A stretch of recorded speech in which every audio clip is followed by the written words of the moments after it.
peaceful solution should be found at the earliest moment.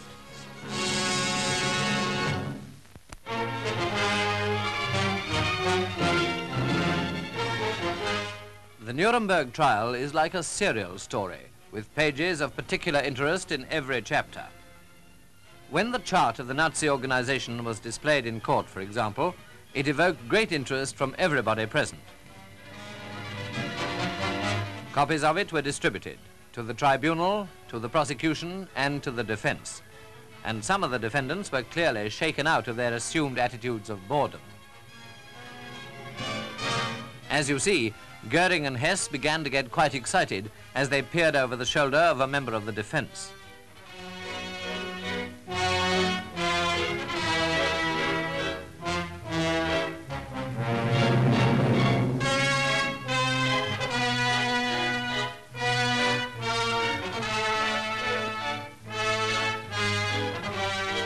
The German naval captain, by the way, is allowed to wear uniform because he's been engaged on minesweeping operations.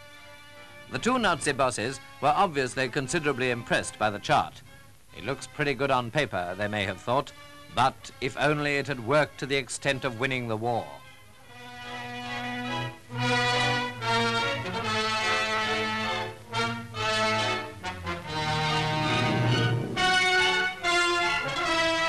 Later, one of the German council had trouble with the headphones, and this, in a way, called attention to the system itself. Except on rare occasions, it has worked very well.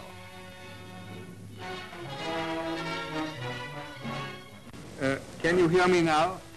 The headphones enable each person to tune in to a German, Russian, English or French translation of everything said in court as the words are spoken. This is counsel making an application regarding one of Ribbentrop's secretaries.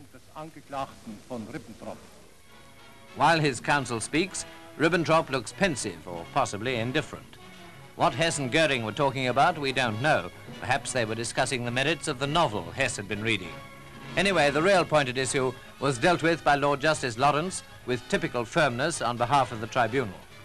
And they consider that the applications which have now been made orally should have been made in writing. Finally, an incident not without humor. Mr. Alderman of the American prosecution finds that a typist has slipped up.